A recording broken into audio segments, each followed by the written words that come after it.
көкпардан жекпе-жекті алып тастау жайлы сөз қозғалыпты. Бұған не дейсіз? Алып тастайды деген негізгі сұрақ болды ғой. Әулие-атаны жеңетін құрам қашан шығады? Чемпион бола берсін, неге болмасқа? Көкпардағы тұлпарлардың бәрін көрші мемлекеттен аламыз. Олар да көп аттарын бізден сатып алып, сол жерде баптайды да. Абылайхан Нышанбек пен Құрманбек Тұрғанбек ұлттық құрамада жоқ. Бұған не дейсіз? Олар жоқ деп енді біз де отырмаймыз. Біздің мүмкіндігіміз бар ма жеңетіндей? Жеңеміз, Құдай қаласа. Бүгінгі сұхбаттан кейін қызметтен кетем деп ойламайсыз ба?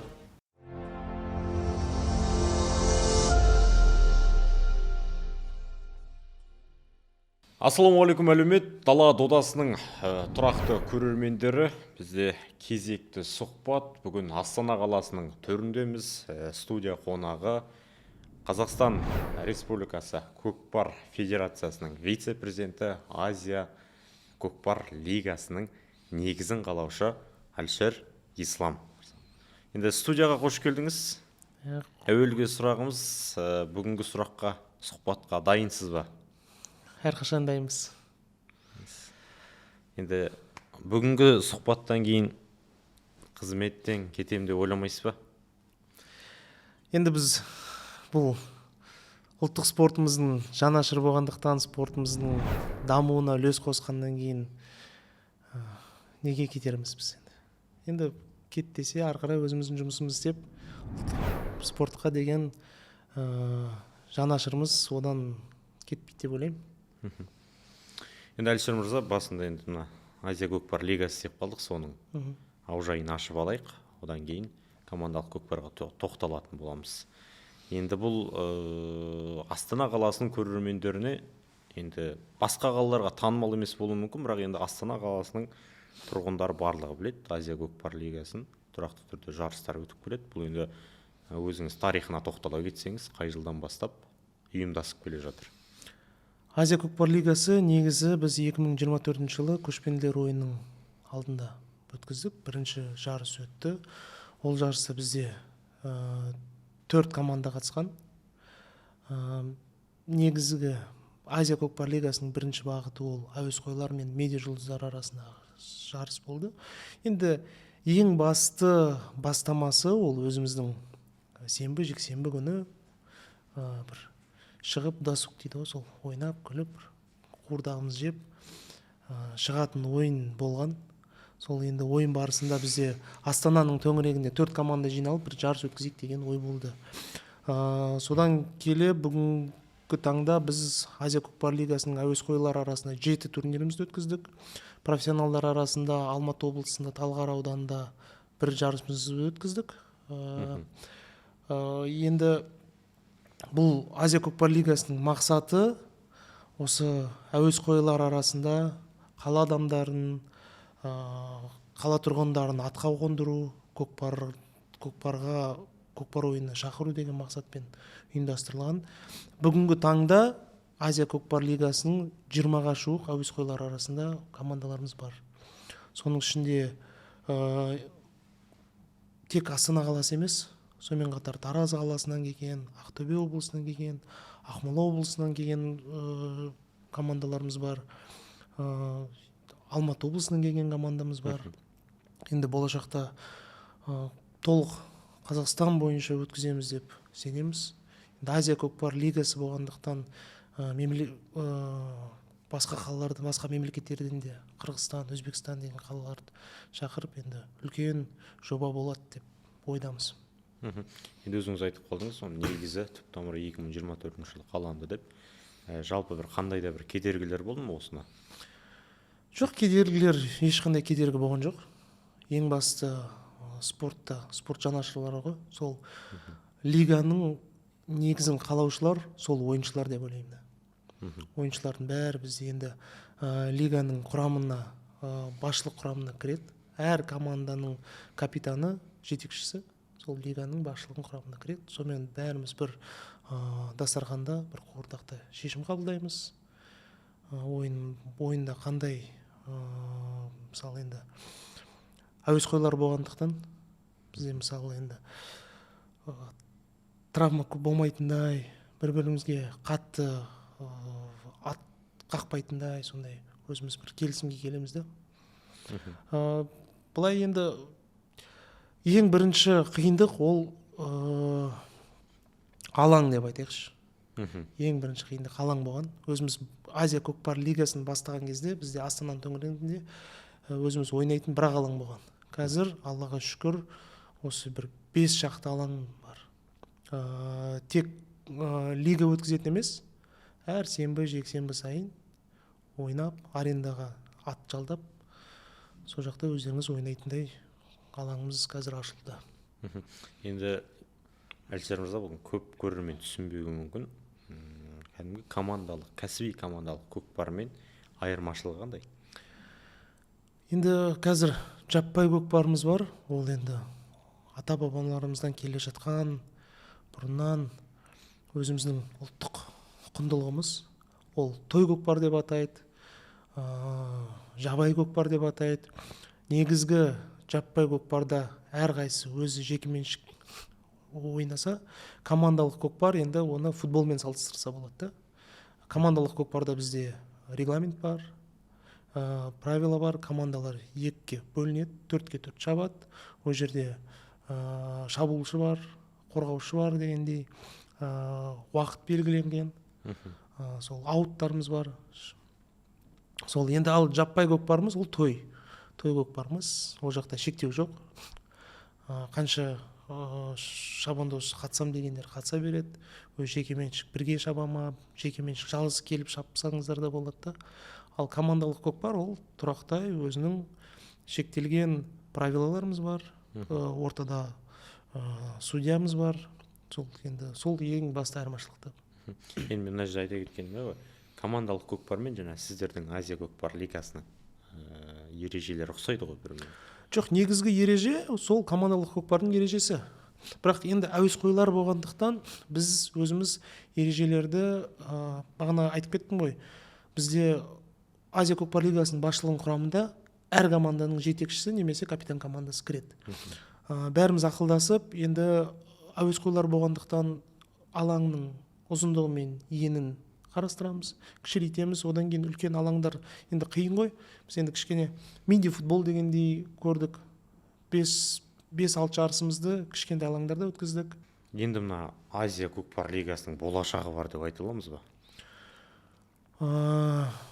Азия көкпар лигасының негізгі болашағы енді зор деп ойлаймын.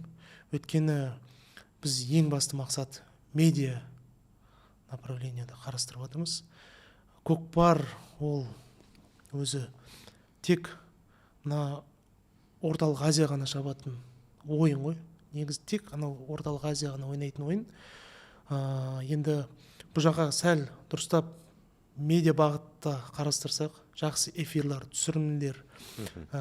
Ол жерде бағана көкпарда 2 команданың жарысы бар да. Чемпион болатын команда. Мысалы, футбол неге қызықты? Бір команда чемпион болатындай, біреулер жарыстың басынан соңына аяғына дейін қарайды. Чемпион болса екен. Сосын көкпарда, мысалы, драйв экшн деген бар. Қазіргі YouTube арнада, қазіргі әлем бойынша ең қызықты нәрселер сол ғой. YouTube'қа жақсылап түсірілімдер, болашақта енді алаң салынса деген мақсатымыз бар да. Сонымен енді әлемдік деңгейде болашағы бар деп ойлаймын. Енді бұл көкпарға сізге жан-жақтан хабарласса, Баян ауылдан, Тарбағатайдан бір жігіттер шықса, қатысайық деп едік деп әуесқой. Қалай қатысуға болады? Және сондай-ақ Қырғызстан, Өзбекстан елдерінің өкілдері қалай қатыса алады? Осы жайында айтсаңыз. Енді Азия көкпар лигасын біз жарыстарын енді 1 ай бұрын жариялаймыз. Инстаграм парақшаларымызда жариялаймыз. Одан кейін заявка қабылдаймыз. Әр команда өзінің заявкасын жібереді. Заявкада міндетті түрде әуесқойлар арасында лигамыз болса, ол профессионалдық тұрғыда жасөспірімдер арасында, ересектер арасында қатыспаған болу керек. Одан кейін ең басты мақсат дәу көкпарда, жаппай көкпар дейміз ғой, той көкпарларда, дәу көкпарларда үлкен шабандоздарымыз болмау керек та. Соны заявка жіберілгеннен кейін өзіміздің осы әр команданың жетекшісі, капитан командасы бір отырыс жасаймыз. әр команда өзінің мысалы келіспейтін адамдар болса сол жақтан шығарып тастаймыз. Қатысам деген командалар хабарласыңыздар, заявкаларын жіберіңіздер. Әр мемлекет болсын, Қырғызстан болсын, Өзбекстан болсын, әр қаладан біз командаларды қабылдай береміз. Бірақ енді тұрақтай барлық командалар бір келісімге келеді. Қай балалар шабады, қай балалар шаппайды. Енді бұл әуесқойлар арасында болғандықтан, қаланың балаларын атқа қондырайық деген мақсат болғандықтан біз соны қарастырамыз да. Енді атқа отырып көкпар шабам деген баланың саған сындырмайтындай да. Енді жалпы айтып жатсыз ғой, жаңа біз қатысушылар арасынан іріктейміз деп, кәсіби көкпаршыларды қатыстырамыз. Енді аттар жағы қалай? Командалық көкпарда шауып жүрген аттарды қосуға бола ма бұған? Аттар жағынан бізде енді шектеу жоқ. Қазір Аллаға шүкір, бізде мына айтып отырмын, 20 командадай бар. Астананың төңірегінде бір 8 командадай бар. Аллаға шүкір, әр командада қазір өздерінің аттары бар, шығып жатыр.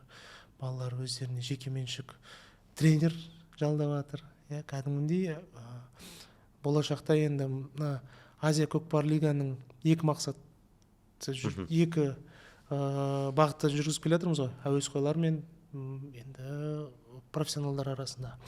Сол болашақта мына әуесқойлар арасында шауып жүрген балалар болашақта профессионалдар арасында ауысады деп, енді ол да бір ой бар да.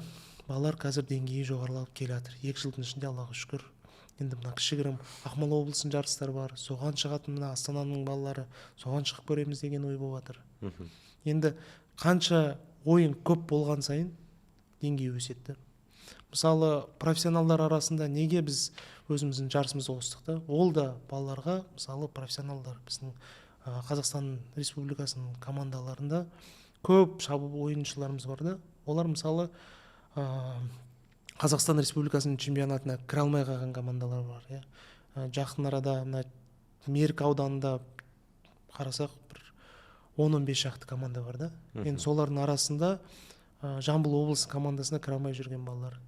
Ол іріктеуден өте алмай қалған балалар.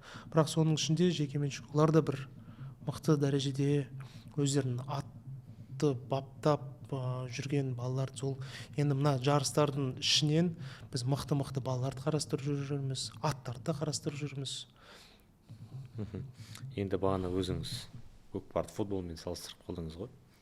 Мына футболда журналистер арасында бақ лигасы бар, өздеріңіз білесіз. Өнерпаздар арасында турнирлар болады. Ал бір көкпарда сондай ұйымдастырып жоспарда бар ма? Енді бізде мына Азия көкпар лигасының әуесқойлар арасындағы бағытымыз сол медиа жұлдыздар арасында деп айтса да болады. Бізде енді команданың негізінде біз заявка жіберген кезде жазамыз, командада енді 1-2 адам медиа жұлдыз болу керек та. Өйткені ол команданың атын шығарады, Instagram парақшаларға салады. Негізгі көкпардың бір Instagram желілерге, мысалы медиа желілерге салатындай, реклама алатындай адамдарды айтамыз да, қосыңыздар деп. Соған енді бірақ ойынды тек мысалы футбол бар ғой, қазір медиа футбол лигасы бар да. Ол жақта неге 2 болмаса 3 профессионалдар енді бұрын футбол ойнап кеткен балаларды қосуға болады. Өйткені ойынның сәнін солар келтіреді. Көкпарда да енді біз ойнап жүрген балаларды қоспасақ, ойынның сәні де болмайды да.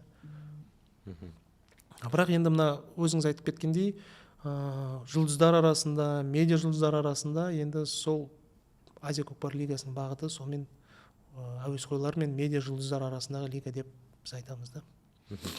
Енді өзіңіз ұлттық спорттың ілгерілеуіне көп үлес қосып жүрген азаматтардың бірісіз ғой. 2 тізгінді қатар ұстап жүрсіз. Бір жағынан жаңа Азия көкпар лигасы деді, көкпар федерациясында қызмет атқарасыз. Жалпы бұл лигадағы жарыстар біздің көкпардың дамуына қандай бір серпін береді? Енді бағана айтып кеткендей, неғұрлым жарыс көп болған сайын балалардың деңгейі өседі. Осы 25 жылдың ішінде біз көкпар федерациясымен бөлек Қазақстан Республикасының чемпионаттарынан бөлек 4-5 жарыс өткіздік. Қазақстан көкпар кап, Қостанайда бір клубтар арасында, Меркіде өткізген, Азия көкпар лигасын өткіздік. Енді тек балалар шабу керек та.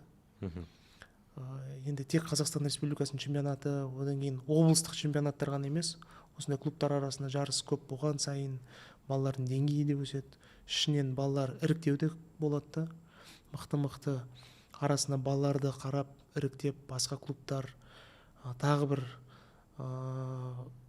мысалы облыстық командаға кірамай қалған команда арасынан қарастырып, сол облыстық командаға ертең Қазақстан Республикасының чемпионатына да баратындай балаларды қарастырып, өзі сол деңгейі өсетті. Енді командалық көкпарды айтып қалдыңыз ғой, командалық көкпардың биылғы жылғы жоспары қандай? Енді ең басты биылғы жылғы жоспар ол өздеріңіз білетіндей көшпенділер ойынына дайындық. Құдай қаласа 2026 жылғы Қырғызстанда болатын көшпенділер ойынына командалар дайындалып жатыр. Қандай жарыстар күтіп тұр бізді, осы жайында толығырақ айта кетсеңіз? Енді мына қазір наурыз айында болатын тағы да іріктеу болады. Клубтар арасында дейміз ғой. Ол ең басты қазір сборныйдың, біздің Қазақстан Республикасының ең басты аттарды қарау. Қазір қай аттар, енді білмей жүрген бағана айтып жатырмыз ғой. Әр өңірде мықты аттар бар да. Олар бірақ енді Қазақстан Республикасының жарысына келмейді. Бірақ өздерінің облыстарында шабады. Сондай клубтар арасында әр өңірде бір жарыстар өткізіп, аттарды қарап аламыз. Арасынан балаларды қараймыз. Соны енді болашақ жастарымыз да бар. Қазір Аллаға шүкір, біздің Қазақстан Республикасының жастары мықты болып келе жатыр. Енді сол 3-4 шараны өткізіп, толықтай бір мықты сборный жинап, Қырғызстанға барамыз иншалла. Енді Абылайхан Нышанбек пен Құрманбек Тұрғанбек ұлттық құрамада жоқ. Бұған не дейсіз? Енді балалар, енді қазір олар жоқ деп енді біз де отырмаймыз. Сондықтан айтып жатырмыз ғой, басқа балаларды да қарап жатырмыз. Енді ол үлкен бір ауыр спорт қой. Көкпар деген ол шыннан қарап келе жатсақ, өте ауыр спорт. Өте травма опасный спорт дейді ғой. Сондықтан енді балалардың травмасы болады. Екі балаға қарамай басқа балаларды қарастырып, елдің намысын қорғауға бір әрекет істейтіндей балаларды тауып барамыз. Жалпы енді және өздеріңіз айтып қалдыңыздар осы командалық чемпионатта аттар түгендейміз деп. Көшпенділер ойындарына ат алу жоспарда бар ма? Ат алу міндетті түрде жоспарда бар. Міндетті түрде. Сол қазір наурыз айындағы бір жарыстан көреміз. Ары қарай енді тағы бір екі жарыстарымыздан көріп, сол аттардың іріктеуін де қарастырамыз. Жалпы өткенде Жұлдызхан Тайырбекпен сұхбат қиып болды, оны көргенде шығарсыз. Сол кезде айтып қалды, қазір командалық көкпардың басы қасында тіпті атқа мініп көрмеген азаматтар жүр дейді. Шымшық сойса да қасапшы сойсын деп жатыр. Салаға өзінің көкпардың мамандары керек дейді. Бұған не дейсіз? Енді бұл атқа отырмаған адам деп айтуға болмайтын шығар. Біз енді қазақ баласы болғандықтан ауылдан шыққан баламыз. Бәріміз атқа отырып, аттың үстінде өскен баламыз. Одан кейін бұл спорт болғандықтан, бұл мысалы үлкен спортта да қарасақ, баскетбол, футболды қарасақ, ол жақта да футбол ойнамаған, бірақ енді бұл менеджмент дейді ғой. Бұл жаққа да менеджмент енгізіп жатырмыз. Спорт болғандықтан қазіргі болашақта тек сборныйлар емес, клубтарды іріктеуге сондай бір жобаларымыз бар. Енді сондықтан жұмыс істеп жүрген балалар әрқайсысы керек та, ол керек деп санаймын. 2018 жылы тарихқа бір көз жүгіртейік. Қырғызстандағы оқиға. Қазақстан құрамасы Өзбекстаннан жеңіліп қалды. Бұл биылғы жыл қайталанып жүрмей ме Қырғызстанда? Енді бұл спорт қой. Мен айтып тұрмын ғой, бұл үлкен спорт болғандықтан бірінші енді біз әрекетіміз жасаймыз. Қалған енді тәуекел деген бар ғой. Енді ол енді қалған Аллахтан. Спорт болғандықтан жеңген бар, жеңілген деген болады. Оған енді тарихқа қайталып, оралып, енді жеңілдік деп отыра беруге де болмайды. Жеңеміз, Құдай қаласа, жеңіп, ары қарай енді қазақтың атын шығарамыз, қазақтың туын көтереміз деген сол ең басты мақсат сол ғой, ұту жеңу деген. Жалпы енді осындай азаматтардың ұлттық спорттың басында жүргені дұрыс па? Енді ол кісі де спорт, көкпар спортын жанашыр деп санаймын. Оның да бір үлесін қосып, спортқа деген көкпар спортын дамытуына жүрген адам болды. Енді осы жақында жиын өтті, өздеріңіздің көкпар федерациясының жиыны өтті. Сонда естіп қалдық, көкпардан жекпе-жекті алып тастау жайлы сөз қозғалыпты. Бұған не дейсіз? Негізгі енді алып тастайды деген ол негізгі сұрақ болды ғой. Бірақ негізімен біз мысалы Азия көкпар лигасының аясында, бағана айттым ғой, қазір ой барды тек жекпе-жек өткізетіндей. Мысалы Азия көкпар лигасының аясында көкпардан жарыс болса, бөлек жекпе-жектен тағы бір сайысымызды өткіземіз деген ой бар биылғы 2026 жылы. Енді жекпе-жек алып тастайды деген, енді ол жалғыз бір адамның шешуі болмайды. Болса да бәрі қосылып бір шешімге келеді. Бірақ енді менің ойымша жекпе-жекті алуға болмайды да, ол көкпардың сәнін келтіреді. Енді ол бізде мысалы әуесқойлар арасында басында жекпе-жегіміз болмаған. Өйткені біз әуесқойлар арасында лигамызға көп жас балаларымыз шақырамыз, өзіміздің балаларымызбен келеміз. Сондықтан шекараны, алаңның шекарасын біз забормен қоршадық та. Ертең аттар шығып кетпейтіндей. Сол кезде мысалы қазір енді жекпе-жек аутқа шығып кеткен жағдайда жекпе-жек болады да.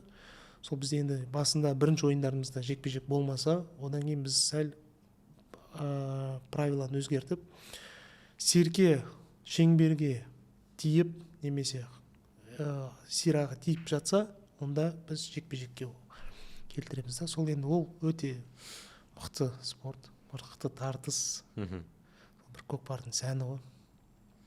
Қазақта енді бір мақал бар ғой, қойшы көп болса қой арам өледі деген. Бізде қателеспесем 3 бірдей федерация бар. Жаппай көкпар федерациясы, Айдарбек Қожаназаров басқаратын көкпар федерациясы, одан бөлек халықаралық федерация бар. Жалпы ауызбіршіліктеріңіз қалай? Осы көп федерациялар бізге керек пе? Бәрін біріктіру қажет деп ойламайсыз ба? Енді мына дүниежүзілік көкпар федерациясы ол енді 12 мемлекеттен тұрған федерация. Ол өзінің бөлек жұмысы бар. Олар әлемдік деңгейде әлем чемпионаты, Азия чемпионаттары дегендей бар да. Мысалы күрес федерациясында UWW дегендей ғой ол. Олардың өздерінің қызметі, жұмысы бар. Мына енді қазіргі көкпар федерациясы мен жаппай көкпар федерациясының ауызбіршілігі жақын арада өзіңіз түсіргендей. Мына Айдарбек Асанұлы мен Ғани мырза кездескен. Ол бір бағытта жұмыс, енді жоспар бар. Бірақ екі федерация, ол екі бөлек, бағана айттым ғой, жаппай көкпар ол бөлек бір қазақтың тарихы, ата-бабамыздан келген бір мұрамыз ғой. Ал көкпар федерациясы ол таза спорт. Мысалы спорт, регламентпен правила жазылған, арасында командалар кәдімгі футболға дайындалғандай өзінің тренері, бапкері, командалардың капитаны деп 12 адамнан құралған спорт қой. Өткенде Жұлдызхан Тайырбек сұхбатында айтып қалды. Біздің спортшылар Қазақстанның намысын қорғайды, немесе мына клубтық деңгейде намысын қорғайды, бірақ жасы келген кезде бір шапан жауып шығарып тастамайды дейді. Оған ойыңыз қалай? Енді мына жақын арада біз 25 жылғы көкпар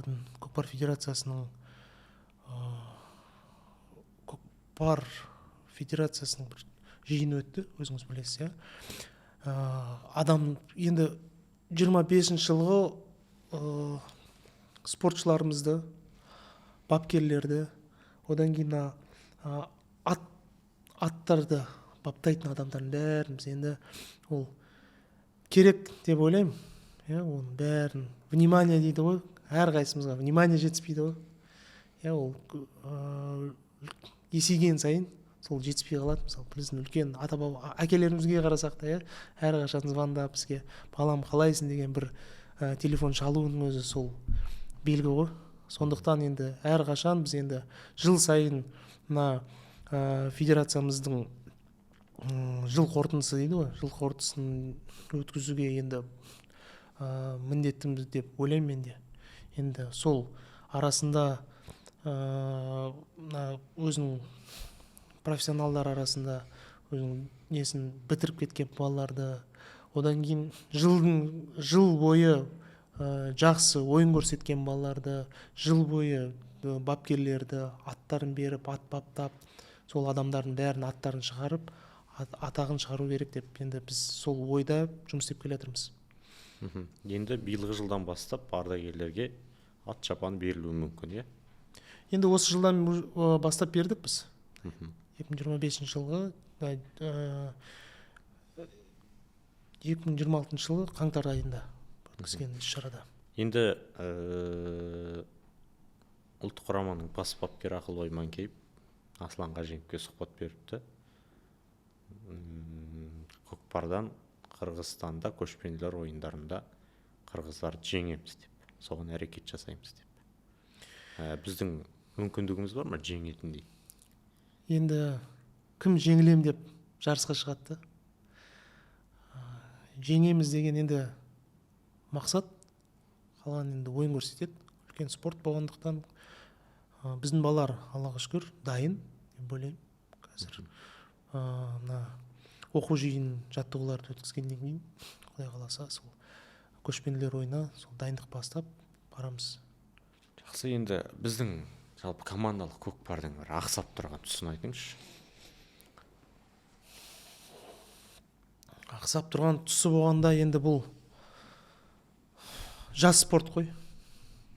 Бұл жерде әлі бағана айттыңыз, енді мынандай кісілер керек па, керек емес па, әрдайым керек. Бұл жерде үлкен маркетинг те керек, ішіне менеджмент те керек. Аллаға шүкір 25 жылы Айдарбек Қожаназаров келгелі спорт дамуына біраз үлес қосты да. Ол енді жас кезінен шаруада жүрген адам, өзі қанша өзінің жылқыда да үстінде өскен бала, қанша аттар бағып жүрген да. Бірақ енді өзі менеджментті да дұрыс қолға алып жүргізіп келе жатыр да. Бұл жас спорт болғандықтан әлі біраз жұмыстарымыз көп. Енді мына ішінде біреулердің көңіліне кірмей қалған жағдайлар енді сондықтан бола береді. Жас спорт, енді болашағы бар спорт, сондықтан енді біраз жұмыс бар да. Жалпы қырғыздар көкпар шабады қазандықпен. Жалпы біздің көкпарға қайтадан қазандық керек деп ойламайсыз ба? Көкпардың өзі өте травмопасный спорт қой. Бірақ қана қазандықтың өзі қанша тек спортшыларға ғана емес, атқа қанша зиян келтіреді да. Сондықтан енді менің ойымша қазандық керек емес деп ойлаймын. Енді өзіңіз аға көкпар саласында жүрсіз ғой, біраз уақыт болды. Қырғыздың палуандарымен, атбегілерімен ара қатынасыңыз қалай?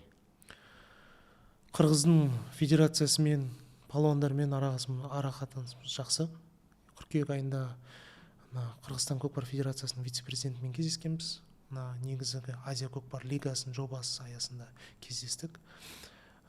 Болашақта екі мемлекеттің арасында командалар ауысып, тек Қазақстанда ғана емес, Азия көкпар лигасы Қырғызстанда да өтетін бір ойымыз бар. Өзбекстанға да барып ойнайтындай.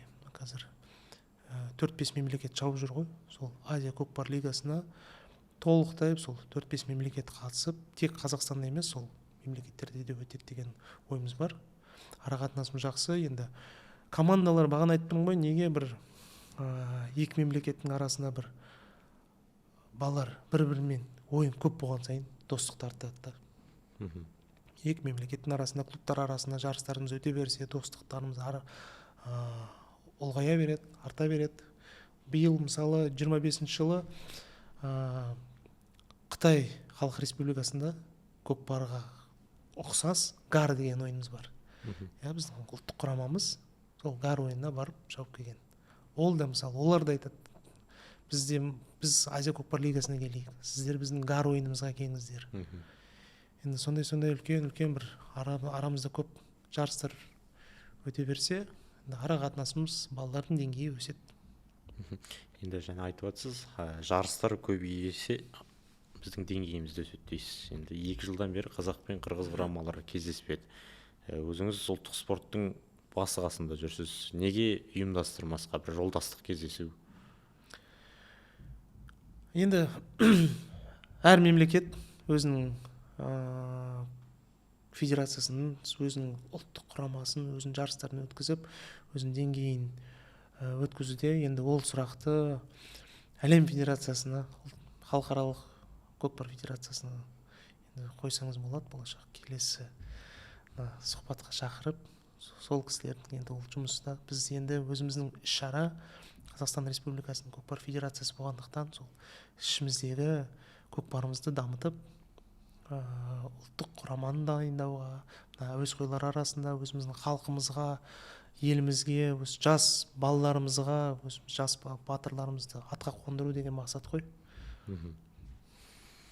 Жалпы енді біздің мақсатымыз Қазақстан ішінде, ел ішіндегі жарыстар ғой. Енді ел ішінде Әулие-Атаны жеңетін құрам қашан шығады? Енді биыл көргендей, мына қазір оңтүстік облыс командасы, Шымкент қалалары, олар да енді жақсы деңгей көтеріп келе жатыр. Әулие-Ата енді оның аттары да мықты, өзіміздің бапкерлер де жақсы. Қазір командалардың деңгейі өсіп келе жатыр. Алматы облысында да деп, Қостанай облысының командасы, Айдарбек Асанұлы келгелі Қостанай облысының командасы өте мықты дәрежеде шауып келе жатыр. Енді мен айтып тұрмын ғой, клубтар арасында көп жарыс өткеннен кейін, сол енді Әулие-Атаға бір ұтатындай дәрежеге, енді білмеймін, енді олар да енді чемпион бола берсін, неге болмасқа? Мықтыны мықты деп санау керек та. Енді қазақтың тарихында көкпардан 2 мықты ат бар ғой. Жекпе-жекте үздік өнер көрсеткен. Оның біреуі намыс көк, екіншісі лазер. Екеуі де Қырғызстаннан шыққан. Жалпы неге біз осы көкпардағы тұлпарлардың бәрін көрші мемлекеттен аламыз? Сонда біздің қазақтың жігіттері командалық көкпарға ат дайындай алмай ма? Енді ол қиын жұмыс қой. Негізгі білесіздер, Қырғызстанда аттар мықты, бірақ олар да көп аттарын бізден сатып алып, сол жерде баптайды. Ол өздерінің бір технологиясы бар ғой. Бізде мысалы бұрыннан тек ұлттық спортта емес, негізі мал шаруашылығында конезавод деген қайтып қолға алу керек та. Тек қазір аттың өзіміздің қарабайыр аттарын шығаратындай, қазір мұғалжар деген породамыз бар, соны Ақтөбе облысында енді соны қолға алып келе жатыр біздің жанашырларымыз. Содан енді бір нәрсе шығатын шығар енді. Енді қателеспесем, Астана қаласының маңайында көкпар шабуға болмайды. Неліктен олай? Енді бұл көкпар шабуға болмайды деген емес, бағана айтып кеттім ғой, жаппай көкпар деген енді ол жерде әр қайсысы өзі жекеменшік шабады да. Қазір жаппай көкпар федерациясында өткенде бір сөйлесіп отырған кезде біздің де бір ұсынысымыз бар. Көкпардың бір негізгі мақсаты ол қуырдақ қой. Сол қуырдақ деген ол көкпардың қазіргі мемлекетіміздің елбасшымыз мемлекетіміздің жаңа реформасын келтіргендей, ол құрылтайы ғой. Көкпардың құрылтайы ол қуырдақ. Сол қуырдақта енді конституциямызға кірген заң мен тәртіп деген бар ғой. Сол заң мен тәртіпті қолға алып, енгізіп, балалардың арасында бәріне жариялап айтса, сол ең басты заң мен тәртіпті қолға алып, онда ешқандай проблема болмайды деп ойлаймын да. Мысалы енді Астананың төңірегінде бізде, мен бағана да айтып кеттім, Азия көкпар лигасында да көп мысалы уайымымыз бар да, жас балалар келеді ол жаққа, кішкентай балалар келеді. Ол жерде мысалы ертең ат қағып кетсе деген ой, сол мақсатта ғой енді. Тек безопасность дейді ғой, елдің қамын ойлағандықтан сол мына үлкен қалалардың төңірегінде көкпарды сәл азайтып жатыр да. Ал жаңағы Азия көкпар лигасының жарыстарын өткізе беруге болады. Енді регламент бойынша бұл шара болғандықтан, мына ипподром бар бізде, Астананың төңірегінде ипподром бар. Сол ипподромның аясында, соның ішінде ол қоршаулар бар. Сол жерде мына регламент бойынша хат жазып ойнаса болады. Енді бір көкпардан тыс сұрақ болсын аға. Жалпы қоғамда өзгерістер орын алып жатыр ғой. Соған көзқарасыңыз қалай? Енді бағана айтып кеттім ғой, мына біз негізгі этно көкпар ұлттық спорт деген біздің қазақ халқының этналық коды ғой. Қазір барлық мемлекеттер бірыңғай бірдей болып келе жатыр да. Бірақ бұл енді көкпар болсын, асық ату болсын, ұлттық шапандарымыз бұл қазақтың этналық кодын көрсетеді. Одан кейін мына біз енді ұлы қалай айтып кетсек, жапон халқы неге күншығыс халқы деп бәріміз білеміз ғой. Бірақ қазақ халқы ұлы дала халқы деп неге айтпасқа? Ол да біздің конституциямызға енген. Қазір конституциямыздың бірінші сөздерін қарап алсақ, ұлы дала халқы да, мәңгілік ел халқы деп айтса болады. Соны қолға алып, енді қазақ халқының этно кодын шығарып, қазақтың кім екенін түсіндіріп, ол дұрыс жолда, дұрыс бағытта келе жатырмыз деген менің де үлкен бір ойым да. Әлішер мырза, енді бізге уақыт бөліп сұхбат бергеніңізге көп рахмет. Алдағы жұмыстарыңызға сәттілік тілейміз. Дала додасы бағдарламасының көрермендері бізге бүгін сұхбат берген Қазақстан көкпар федерациясының вице-президенті, Азия көкпар лигасының негізін қалаушы Әлішер Ислам. Келесі кездескенше аман сау болыңыздар.